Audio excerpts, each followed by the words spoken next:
नमस्कार साथियों, good evening. कैसे हैं आप सब।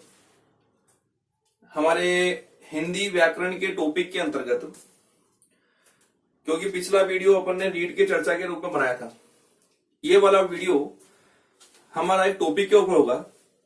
कई विद्यार्थी जब हम व्याकरण पढ़ते हैं तो व्याकरण के अंतर्गत उपसर्ग और प्रत्यय में संशय बने रहते हैं कि उपसर्ग और प्रत्यय के रूपरेखा क्या है। कई विद्यार्थी के दिमाग में ये होता है कि उपसर्ग और प्रत्यय को याद कैसे करें, उपसर्ग के भेद कितने होते हैं। तो आज हमारे इस वीडियो में हम पहले तो उपसर्ग और प्रत्यय में देखते हैं कि उपसर्ग क्या है, प्रत्यय क्या है, ठीक है। फिर हम उपसर्ग की चर्चा करेंगे आज। तो यहां पर हमारे इस वीडियो में आज उपसर्ग के बारे में समझेंगे। चलिए वीडियो स्टार्ट करते हैं। हिंदी व्याकरण में हमारे पास दो टॉपिक हैं, जिसमें एक का नाम है उपसर्ग और एक का नाम है प्रत्यय। वैसे ध्यान रखना कि उपसर्ग और प्रत्यय में हमेशा पहले उपसर्ग आता है और बाद में प्रत्यय आता है। तो इसको याद करने का क्रम भी ऐसे ही याद कर लीजिए कि यहां पर उपसर्ग जो है ये पहले जुड़ते हैं। कहां जुड़ते हैं? पहले जुड़ते हैं। किसके पहले जुड़ते हैं? शब्द के पहले जुड़ते हैं। ध्यान रखना, ये किसके पहले? शब्द के पहले। जबकि प्रत्यय जो है ये बाद में आया है, तो ये कहां जुड़ेगा? बाद में जुड़ेगा, बाद में जुड़ेगा।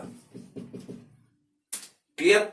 एक चीज और ध्यान रखना कि उपसर्ग और प्रत्यय में इतना ध्यान रखना है कि इनमें अर्थवान कौन होता है, अर्थहीन कौन होता है। तो उपसर्ग जो है ये हमेशा हमारे अर्थवान होते हैं। क्या होते हैं ये? अर्थवान। यानी अर्थवान होने कारण से ये क्या बनाते हैं? विलोम शब्दों का निर्माण करते हैं। ध्यान रखना, ये उपसर्ग क्या होते हैं? अर्थवान होते हैं। जबकि प्रत्यय जो है ये अर्थवान न होकर के ये होते हैं अर्थहीन। अर्थहीन होने कारण से ये अधिकांश विलोम शब्द का निर्माण नहीं करते हैं। एक चीज और कि उपसर्ग और प्रत्यय की जब बात चल रही है तो उपसर्ग और प्रत्यय है क्या? शब्द है या शब्दांश है?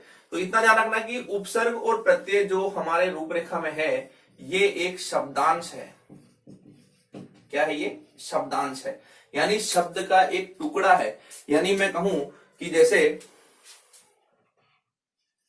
एक शब्द अपन लिखा आजीवन, तो आजीवन के अंदर हमारा ये जो आगे लगा हुआ है ये, क्योंकि जीवन तो हो गया शब्द, मूल शब्द हो गया ये, यहां आ जो है ये हमारे आगे जुड़ा हुआ है और आगे जुड़ा हुआ है। हम जब इसको अलग करेंगे तो ये शब्दांश के रूप में ही अलग होगा, शब्द के रूप में अलग नहीं होगा। तो ध्यान रखना कि उपसर्ग जो है वो एक शब्दांश होते हैं, ना कि एक शब्द। और जो शब्दांश होते हैं वे हमेशा अर्थवान होते हैं, अर्थहीन नहीं होते हैं। चलिए अब बात करते हैं हम लोग कि उपसर्ग किस रूप में है, उपसर्ग कैसे क्या करेंगे।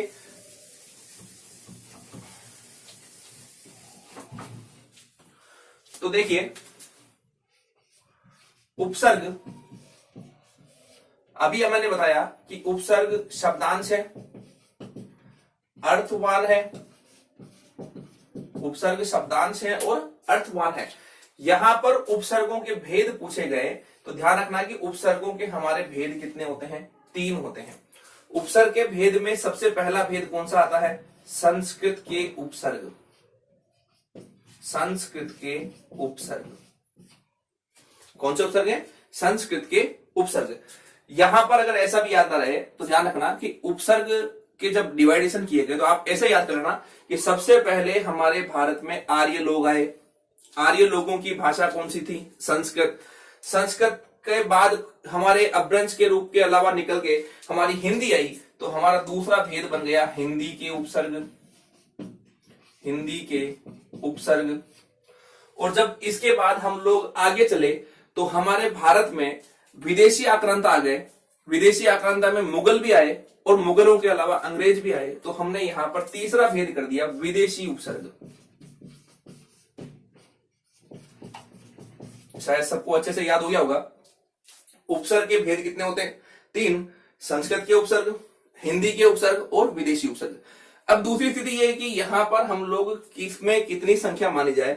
तो ध्यान रखना इन तीनों ही भेदों में केवल एक ही उपसर्ग है जिसकी संख्या फिक्स होती है और वो है 22।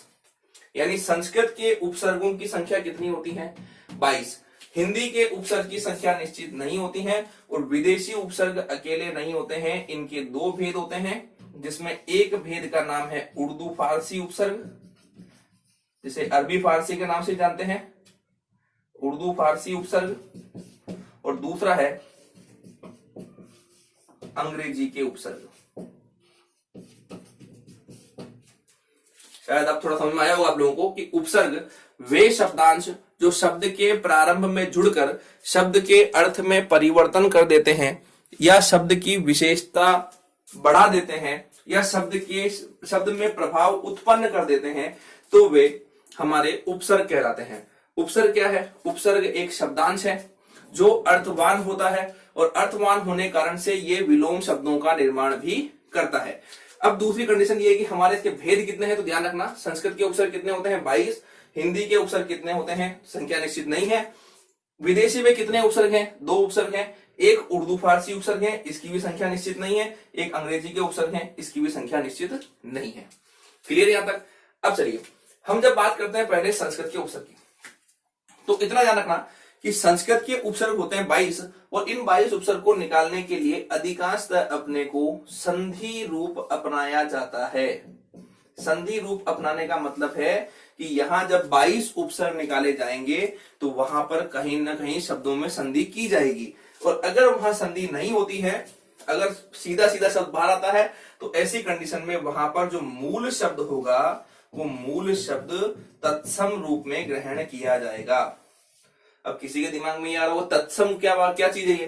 तो तत्सम का मतलब होता है कि संस्कृत के शब्द जो अपना रूप परिवर्तन किए बिना ही हिंदी में आ गए हैं, उन्हें हम तत्सम शब्द कहते हैं। चलिए अब यहां पर हम लोगों ने कहा कि संधि रूप अपनाएंगे, है ना?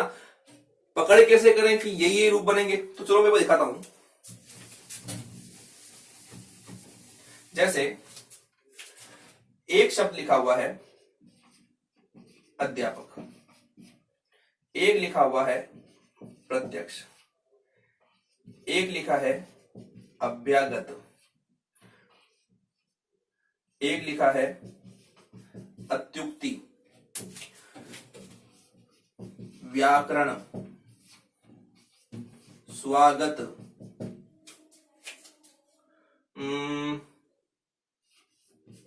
प्राध्यापक। चलिए हमने यहां पर कुछ शब्द लिखे हैं जो आपको दिख रहे हैं।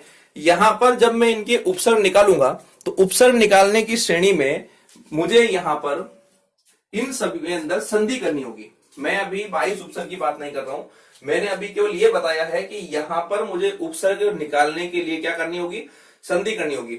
और ध्यान रखना कि इन सब शब्दों में से एक एक उपसर्ग बाहर आएगा और वो एक एक उपसर्ग हमारे यहाँ काउंटिंग में आता जाएगा, यानी 22 उपसर्ग में 22 शब्दों की चर्चा हम लोग कर सकते हैं। ठीक है, चलिए यहां पर देखिए अध्यापक शब्द जो लिखा है इसमें यण संधि है और यण संधि होने कारण से इसके टुकड़े होते हैं अधिधन आपक, अधिधन आपक, अधिधन आपक। अब इसमें पूछे कि अध्यापक शब्द में उपसर्ग क्या हुआ? तो उपसर्ग अधि हो गया।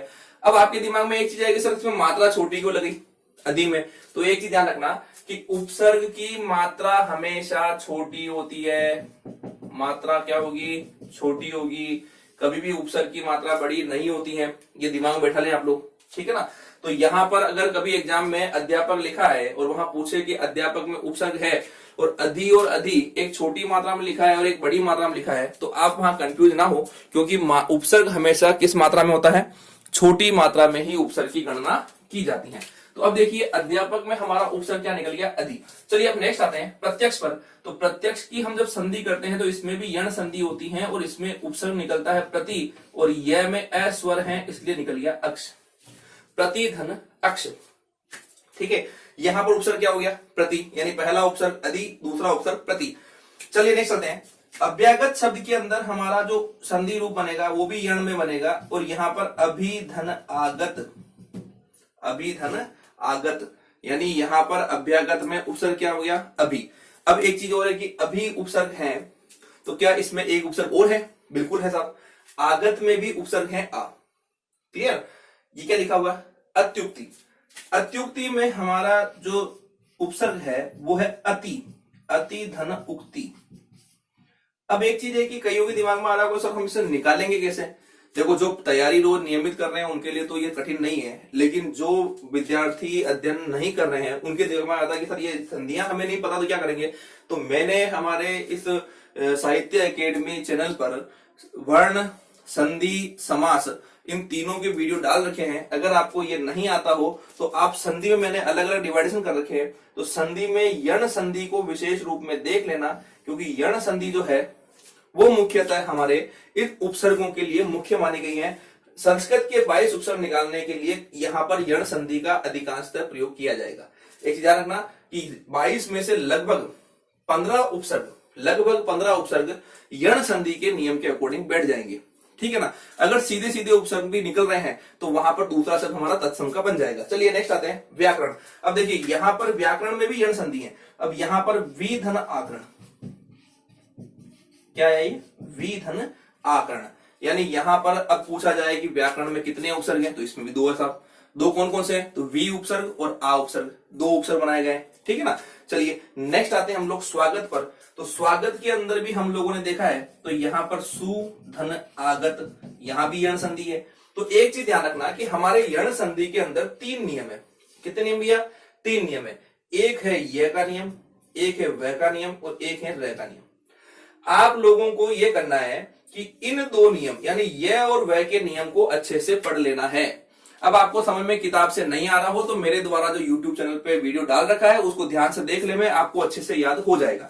चलिए इसके अलावा हम लोग लास्ट चलते हैं प्राध्यापक पर। तो प्राध्यापक में हमारी संधि है दीर्घ और इसकी संधि होती है प्र धन अध्यापक। अब आप कहेंगे सर अध्यापक तो ऊपर भी लिखा है, इसमें अधि उपसर्ग है। बिल्कुल है साहब, इसमें एक उपसर्ग और निकल सकता है। तो ध्यान रखना, एग्जाम में कई बार जब प्रश्न आता है तो उसमें कहते हैं कि भाई किस शब्द के अंदर 1 से अधिक उपसर्ग देखे गए हैं, किस शब्द के अंदर 2 से अधिक उपसर्ग देखे गए हैं, तो आपको संधि करना मुख्यतः आना चाहिए। चलिए यहां पर आज हमने इस वीडियो के अंतर्गत आज संस्कृत के उपसर्गों को समझने का प्रयास किया। अब इनके संस्कृत के अंदर 22 उपसर्ग कौन से होते हैं, यह बात हम अपने नेक्स्ट वीडियो में करेंगे। और इसी के साथ हम लोग हिंदी के उपसर्ग क्या होते हैं, विदेशी उपसर्ग क्या होते हैं, उर्दू फारसी की पहचान कैसे करें, अंग्रेजी की पहचान कैसे करें, ये हम हमारे इन वीडियो में छोटे छोटे क्लिप के आधार पर आपको समझाया जाएगा, ताकि आप कम समय में अधिकांश ज्ञान लेकर समझ सके। ध्यान रखना, कल जब हम 22 उपसर्ग की बात करेंगे तो उस दरमियान आपको यण संधि सबको आनी चाहिए। जब यण आएगी तो उस वक्त हम लोग आराम से 22 उपसर्ग कर लेंगे। अगर ये नहीं आती होगी तो हमें इसमें समस्या पैदा होगी। चलिए बहुत बहुत धन्यवाद आपका वीडियो देखने के लिए। और आप सभी से मैं ये कहना चाहूंगा कि सभी लोग वीडियो देखने के बाद कमेंट जरूर करें, सब्सक्राइब करें, अपने मिलने वालों को शेयर करें।